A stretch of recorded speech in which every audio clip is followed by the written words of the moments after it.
If you really enjoy the plant, you really like it, put the blinders on. Don't focus on what the mainstream has to say or some sort of negative connotation. Just put the blinders on and keep marching forward. That's all you have to do is just put one foot in front of the other and keep marching forward. Eventually, you'll look back and go like, holy cow. Welcome to the KayaCast, the podcast for cannabis businesses looking to launch, grow, and scale their operations. Each week, we bring you interviews with industry experts and successful retailers, plus practical tips and strategies to help you succeed in the fast-growing cannabis industry. One of the things that's often overlooked in cannabis is storage. Where are you going to keep all of your fresh product that you just picked up from your local dispensary? A lot of people will put it in an old lunchbox or maybe in a shoe box underneath their bed, like we did in high school. Well, Zane Witzel had founded a company called Cannador, which is built to solve this problem of cannabis storage, cannabis quality, cannabis freshness, and even organization of your cannabis all in a Cannador. So that's a humidor for cannabis specifically.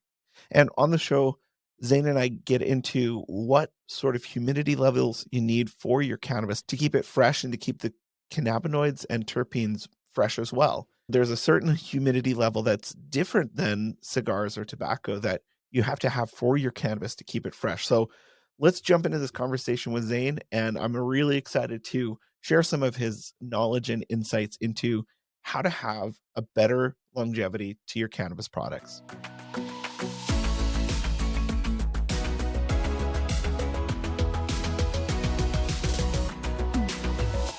Zane Witzel is the CEO of Cannador, a premium storage brand that focuses on functional design and balanced humidity for the home. As an entrepreneur and cannabis enthusiast, Zane founded Cannador in 2014 to help keep cannabis fresh and organized. He acquired US patents, formerly owned by a cigar accessories company, to regulate humidity in humidors and then rebranded as VaporBeads in order to serve both the cannabis and tobacco industries. Today, Cannador products can be seen on the shelves from small boutiques to major retailers like Bloomingdales. He received his bachelor's from Pepperdine University in 2009, an MBA from Drucker School of Management in 2012, and currently resides in Savannah, Georgia. So, Zane, welcome to the show. It's so wonderful to have you on here all the way from Savannah, Georgia. How are you doing? Thank you. Thank you. I'm doing well. So, Zane, tell me a bit about your background and how did you get involved in the cannabis industry? Originally, I wanted to go into entertainment, and that's what I went to Pepperdine University for. I got into their telecommunications program because they have one of the best in the nation as far as TV goes. So I wanted to do, live TV, live to tape. I was enamored with sketch comedy, so I thought, I wanted to go do something in Comedy Central. That was like my dream because I love sketch comedy so much. And I wanted to go on the production side. So I wanted to be a producer. And that was going great for the first couple of years. I was in this program. I loved it. I got an internship in Hollywood and I began working right after college in Hollywood at a production company on the Paramount Picture Studios lot. So I thought, my general progression here was moving in the right direction as I originally thought it would. And then this was around 2008, 2009. The great financial crisis hit and really froze any kind of project that we had in the pipeline at this small production company. I became so disillusioned and disenchanted with that whole lifestyle. I thought I needed to make a serious pivot. So I went back to business school and got my MBA and I worked at a consulting firm while I was getting my MBA. And I had no idea what I wanted to do, but I knew I wanted to run a business. I just didn't know how. I mean, I didn't really know or understand anything about business in general. So I needed that. For those out there that are interested in business school, they say like, well, if you're going to be an entrepreneur, you don't need that, and that's true. Like you really don't need an MBA if you want to start your own business. But the truth is I had no clue. I didn't know anything about accounting, marketing, how to budget, how to plan, how to forecast, statistics. So those things really helped me. They helped me a lot. Again, business school is not for everybody and it's very expensive. So you really got to know how you want to capitalize on that. I stumbled into the cannabis industry because this was now, we're in 2011, 2012. Legalization started picking up state to state. I was living in California at the time and they were implementing measures on medical use. And it was so easy to get your medical card. You just had to walk into a doctor's office and say your knee hurt, and they would give you a medical card and you could go to a dispensary. And so one night I was with my friends and we were about to go out and about. And we were about to smoke a few joints before going out. And he pulled out a shoebox. And in it was his weed, his grinder, his pipes, all your usual tools. And I thought, okay, there's got to be something better. I looked up online, couldn't really find anything at the time other than, and no offense to the Bob Marley crowd out there, but it was just nothing but Bob Marley splash Rastafarian, hippy dippy type trinkets. And I thought, okay, well, that doesn't really speak to me. I'm different. I'm not knocking any of that.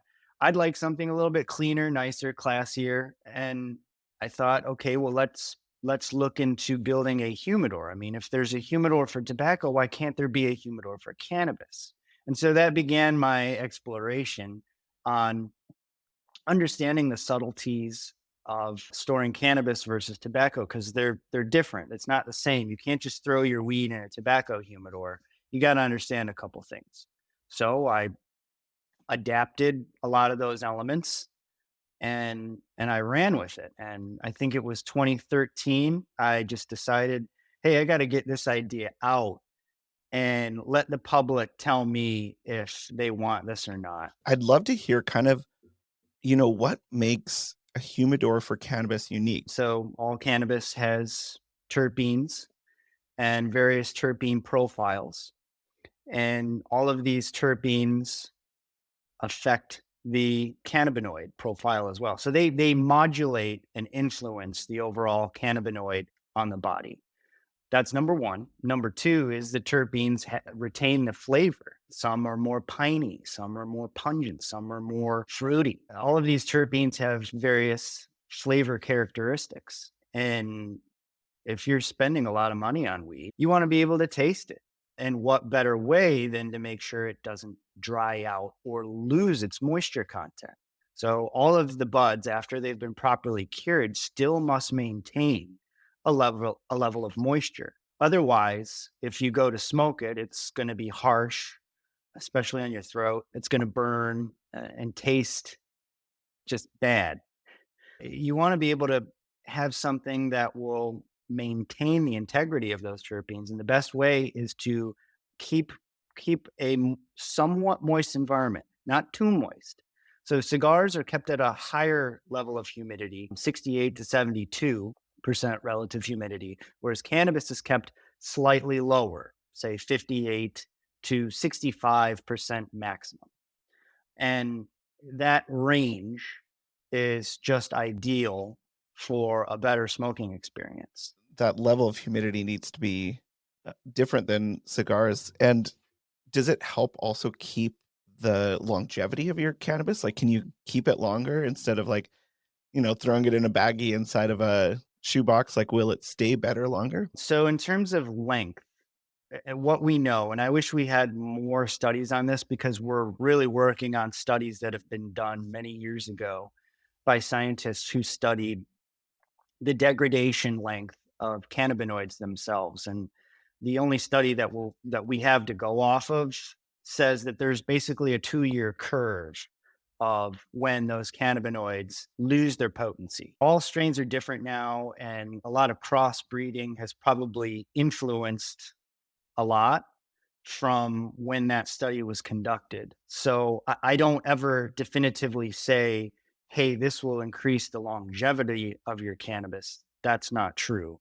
It will just keep it fresher or in a state that you want when you're ready to smoke it. So you should always have some level of humidity, whether you're storing it for a month or 2 months or 3 months or 5 months. I doubt people are wanting to store their weed for more than that period. It's not like wine where you can put it away and come back to it years later and have it be, super enhanced. There is a life cycle to it. What's that patented technology that you guys use to make it stand out to other competitors out there? Originally, I licensed it from this company, a guy down in Maryland who invented this, and he was using it for cigars. And I thought, okay, it works so well. I mean, all you have to do is dip it in water and it wicks off to the right relative humidity.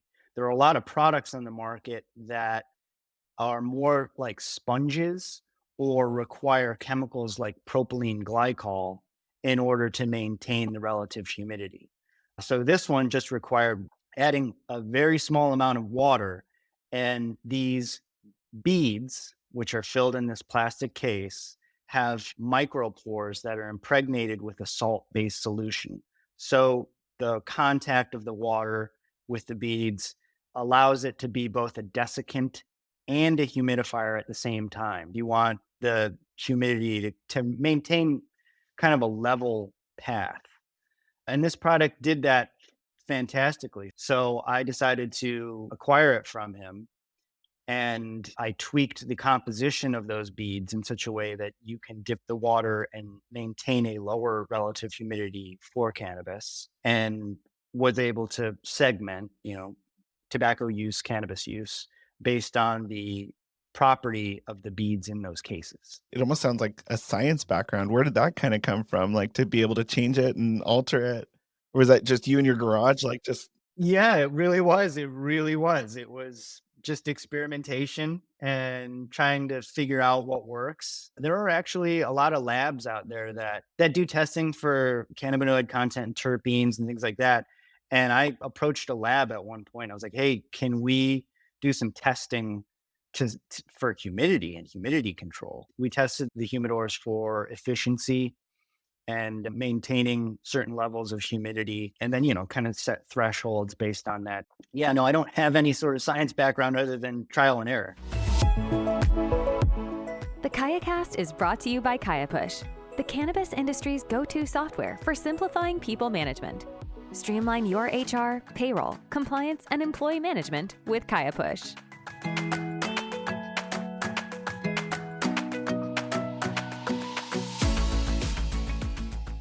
what were some of those, like, huge roadblocks that you hit, that you run into as you were building your business? Because I mean, your first step into that business world, were there any major challenges that you had to overcome? One of the primary challenges that I'm sure you hear often for those interviewees that you have from the US is that we can't advertise, especially on social media. I've got this new product. I've got this new website. How the hell do I let anybody know it's even there? I mean, how's anyone going to know? So I thought, okay, since I can't advertise, there isn't a lot of search activity for weed humidor, cannabis humidor, weed storage. Why don't I start writing articles on weed storage and bump up the SEO? I didn't have a lot of money. So what can I do for free? And it was writing articles. And like I wrote article after article after article. I mean, week after week after week, I was pumping out like 5, 6, 7 articles, just boom, boom, boom, one after another, and making sure that they all had the right ranking titles so that when people go to search on a search engine, weed storage, cannabis storage, hopefully I populate, within the first five or six. And that was it. That's all I could rely on. And that worked. I mean, it doesn't take off immediately. It takes months for the search engines to crawl and find out these terms and populate it. But I'd say like 90% of my business is just through organic search traffic.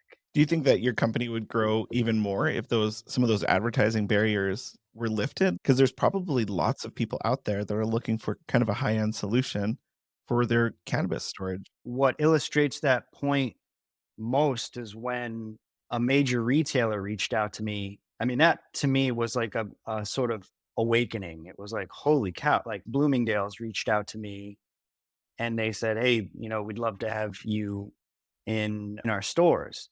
And I thought it was a joke. I was like, "Bloomingdales?" Bloomingdales, like the fashion forward, coats start at like $1,000, that kind of store. They reached out to me and they said, "Yeah, yeah, we want this." And that's when it just like hit me. It was like, this is becoming mainstream. Who are your ideal customers? Tell me about your customers. It's slightly older demographic. So I'm 35. That 35 to 45 range is kind of the sweet spot. But the baby boomers are like my favorite, because it's the dads that were, smoking in the 70s and the 80s, and they're now just getting back into it because they're state legalized or they're retired, so they don't care anymore about drug testing or anything like that. And they've got, plenty of money to spend, and they want something nice. So the boomer crowd has been a real boon. So what do you kind of see as the future of Cannador? Like you said, you're getting into Macy's, Bloomingdale's. Are there other stores that you're kind of, I mean, maybe there's deals you can't talk about, but what do you kind of see in the years ahead for how your business is going to grow? What I've wanted to focus on was expanding internationally. So we launched this year in Europe. Next year, we're launching in Australia. After the US, we launched in Canada.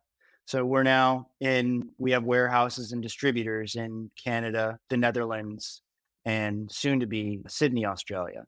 So it's been kind of my focus is to create this as a little bit more of an international company because these products don't exist overseas. But that's been my goal, is to kind of make this an international brand or an international presence. And not many cannabis related companies can do that. Now, as a business owner yourself and you have your MBA, what is like one business tip that you would give to someone in the cannabis industry to help them grow their business? I had to put the blinders on from the get go because not everybody's into weed. My family notwithstanding, I've always enjoyed cannabis. I don't know how else to say it, but like I really enjoy it. So if you really enjoy the plant, you really like it, put the blinders on. Don't focus on what the mainstream has to say or some sort of negative connotation. Just put the blinders on and keep marching forward. That's all you have to do, is just put one foot in front of the other and keep marching forward. Eventually you'll look back and go like, holy cow. It's more or less a philosophy or an approach, which can translate into anything, by the way. Like, if you want to accomplish anything, it's one step at a time, iterative process. And certainly don't think you know what the customer wants. Don't think, ask them, talk with them. I love having conversations with customers. Tell me, tell me what you want. What are you looking for?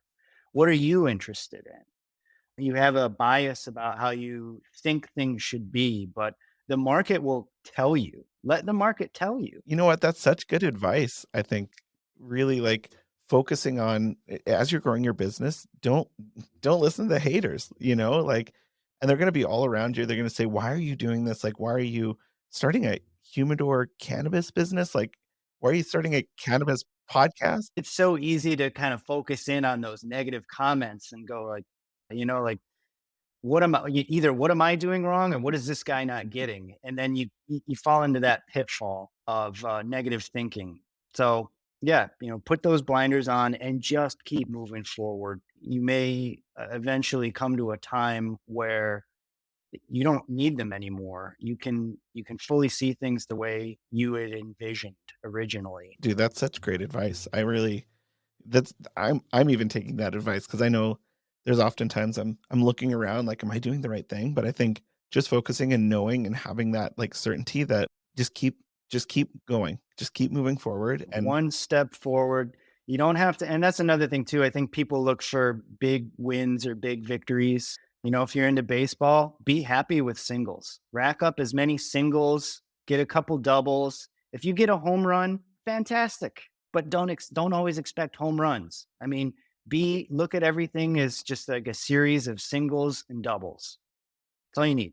so how can listeners find out more about you and your company? And there might be somebody with an old lunchbox that they're storing their weed in, and they are like, I need a Cannador. I'm your ideal customer. How can people connect with you, Zane? Yes, any social media, we have the same handle for everything, Cannador, Cannador.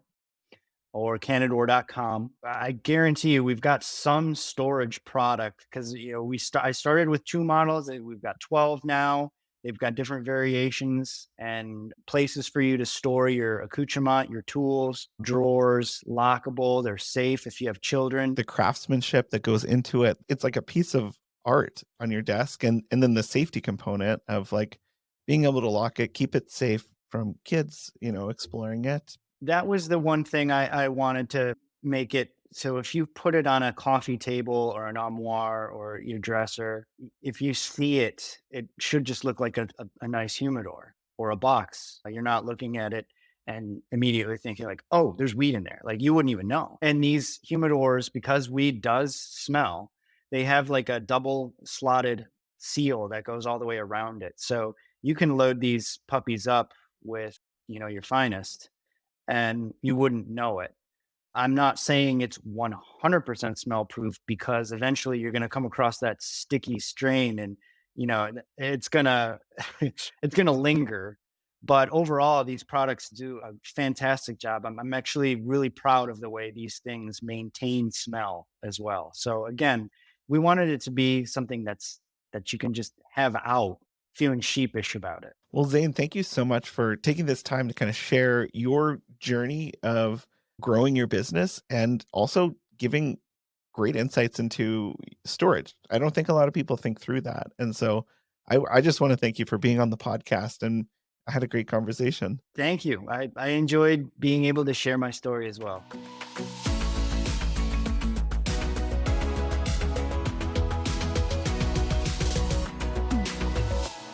If you want to keep your cannabis fresh and you want to keep it really lasting for a long time, then you need to invest in the storage of your cannabis products. If you want to keep it organized, reach out to Cannador. Go check out their website. They'll keep your cannabis fresh, but they'll also keep your cannabis safe. Keep it out of little fingers from getting in there, and you can enjoy it at an appropriate time. Also, make sure that you head over to our website, kayacast.fm. You can check out all of our past episodes. You can click on some links and leave some reviews, and it always helps us grow our podcast. And we appreciate everyone who listens to this podcast every single week. Thanks for listening to the KayaCast podcast. We hope you enjoyed the show. Don't forget to subscribe to our podcast in your favorite podcast app, or visit our website to learn more about our guests and to access the full archive of episodes from the show. Join us next time as we continue to explore the world of cannabis and help you grow, launch, and scale your business.